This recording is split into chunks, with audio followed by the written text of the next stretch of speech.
2019 کو پاکستان نے بھارت کے 2 جہاز گرائے تو یہی جی ڈی بخشی ٹی وی پہ سانسیں ان کی پھولی ہوئی تھی۔ بسم اللہ الرحمن الرحیم۔ السلام علیکم ناظرین، امید ہے آپ سب لوگ خیریت سے ہوں گے۔ اس وقت بھارت جنگی جنون میں مبتلا ہے۔ وہ بھارت جہاں جمہوریت صرف نام کی ہے، وہ بھارت جہاں دفاع صرف فلموں کا ہے، اور وہ بھارت جہاں فتح صرف نیوز چینلز کے اسکرپٹ میں ہے۔ پاکستان ان جھوٹوں کے جواب میں کام سے بولتا ہے، اور دنیا جانتی ہے کام وہی دکھتا ہے جو میدان میں ہوتا ہے، نہ کہ اسٹوڈیوز میں چیخنے سے۔ بھارتی عوام بھوک سے مر رہی ہے، لیکن بھارتی جنگی جنون ابھی بھی جاری ہے، اور فرانس سے 26 رافیل طیاروں کی خریداری کرنے کا معاہدہ ہونے جا رہا ہے۔ اگلے چند ہفتوں میں معاہدے پہ دستخط کیے جائیں گے، اور اس خریداری کی منظوری بھارتی کابینہ کمیٹی برائے سلامتی امور نے دی ہے، جس کی صدارت وزیر اعظم نریندر مودی کر رہے تھے۔ اصل میں بھارت نے یہ طیارے بحر ہند میں چین سے مقابلہ کرنے کے لیے خریدے ہیں، لیکن جس کا مقابلہ امریکہ نہیں کر سکا، یہ کیا کر سکیں گے؟ یہ ایک دیوانے کا خواب ہے۔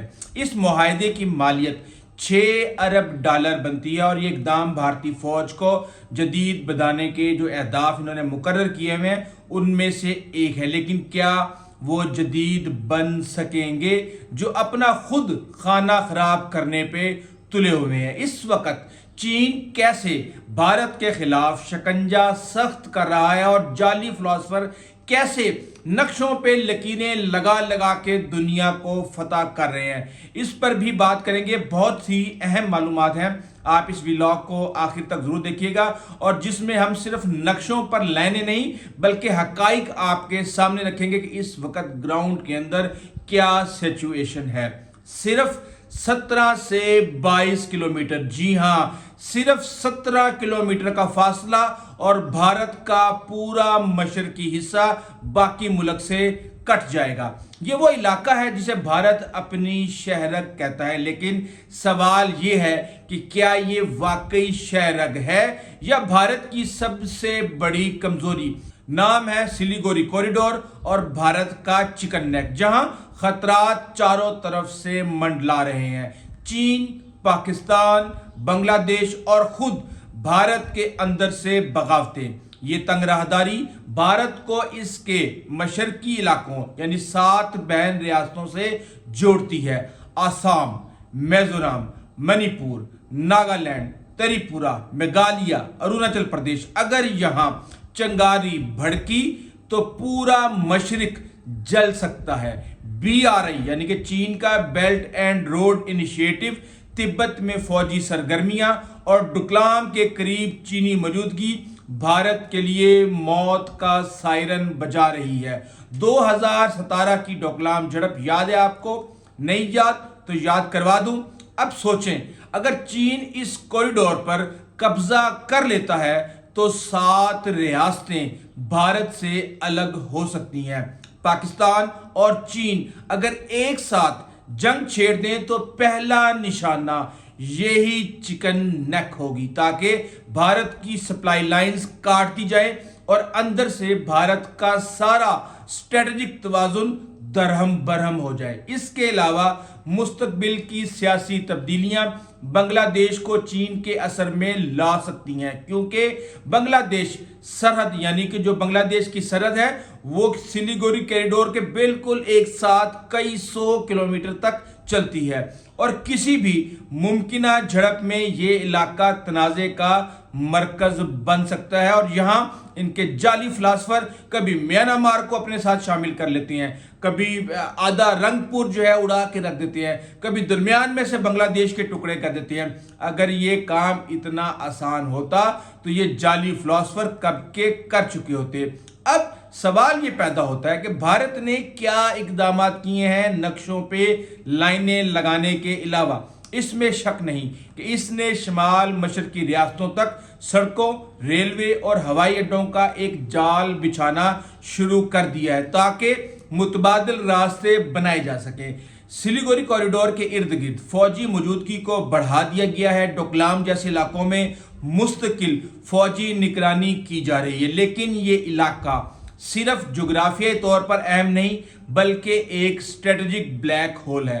ذرا سی چوک بھارت کی سالمیت کو خطرے میں ڈال سکتی ہے۔ یہاں یہ سوال اٹھتا ہے کہ کیا مستقبل میں یہ کوریڈور جنگ کا میدان بنے گا؟ تو جی ہاں، بالکل ایسا ممکن ہو سکتا ہے۔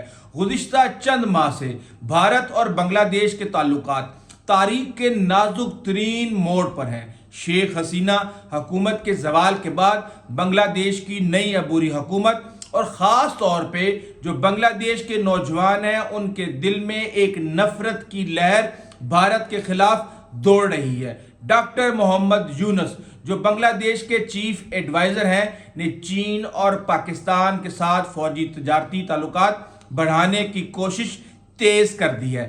اس کے ساتھ ساتھ بنگلہ دیش کی جانب سے زمینی حقوق کے معاملے پر رکاوٹیں بھی ایک بہت بڑا چیلنج ہے۔ چین بنگلہ دیش کو بیلٹ اینڈ روڈ منصوبے کے تحت جدید ہتھیاروں اور انفراسٹرکچر فراہم کر رہا ہے۔ خاص طور پہ منگلا بندرگاہ پر چینی بحری جہازوں کی موجودگی بھارت کے لیے نیا سوالیہ نشان ہوگی، کیونکہ بے آف بنگال کا یہ چیمپئن بننے کی کوشش کرتے تھے بھارتی۔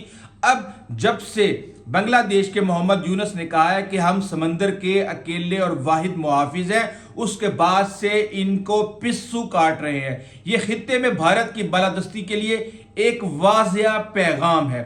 7 بہنوں کی ریاستوں میں اسلامک گروپ کی خفیہ میٹنگز بھی بھارت کے لیے کوئی نیک شگون نہیں ہے، جس کا مقصد اس خطے کو آزاد زون قرار دے کر بین الاقوامی توجہ حاصل کرنا ہے۔